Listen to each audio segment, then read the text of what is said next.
إذا كم جني باتم سنسي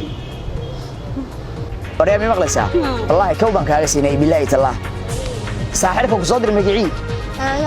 هذا الله دها والله مدحك هاجمنا والله يهودي كل علي السلام عليكم ورحمة الله وبركاته كلنتي وعن أو نكسن داود يا الملك استو الدنيا كجوكتان كسر دواد برتا فيسبوك عن كل النهاية برهان جنال الشيخ عبد الله عمر عبد الدولة أو كم قعدير الشيخ رشية وحا وكنوا ليهاي مقالة عاصمة مقدشو شيخان أيا وحا أي سوماليدو آد أغاهد الهيان براها بلشدة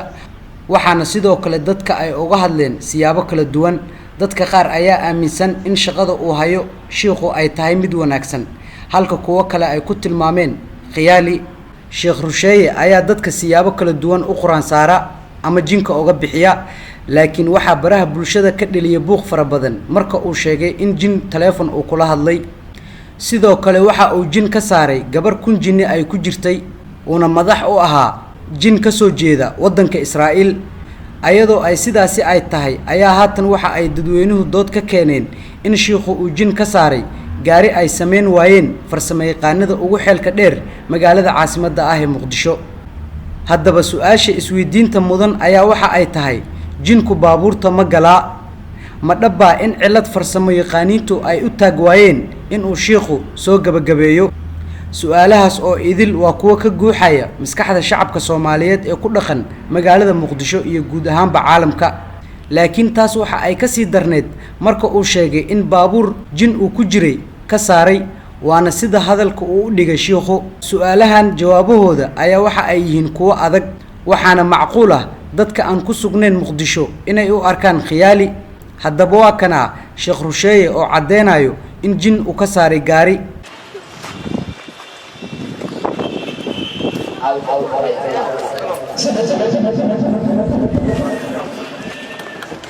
تاو يا أوبر تاو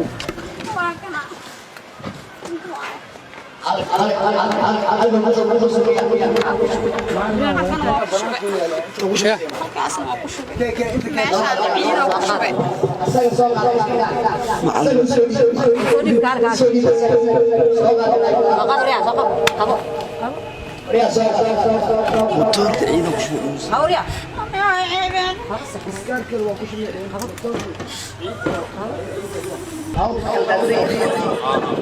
يا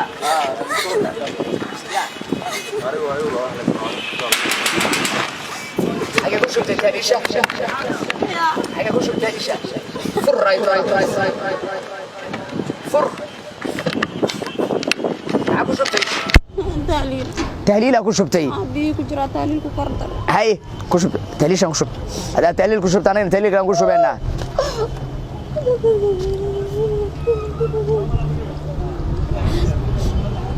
بس حر وريا حراي وحرا كيس قال جري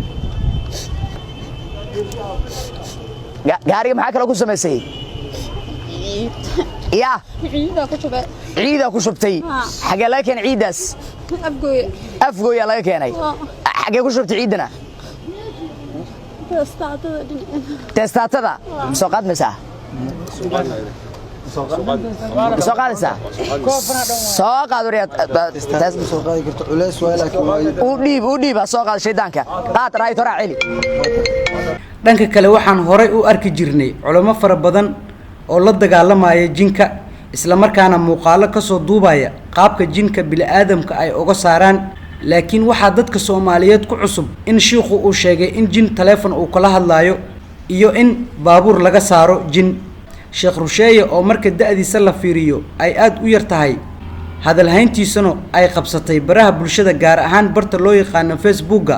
asagoona la soo ifbaxay waxyaabo aan hore looga baran culimadii isaga ka horeysay ee dadka ka daaweyn jiray jinka iyo isha bini'aadamka ugu dambeyntiina maxay tahay sababta ay culimada Soomaaliyeed uga hadli laayihiin qaabka uu ku daaweeyo dadka uu galo jinka iyo baabuurtaba mase isleedahay daawade waxa haboona in culimada ay wax ka yiraahdaan run aanshaha arinkan jahwareeriyay ummadda Soomaaliyeed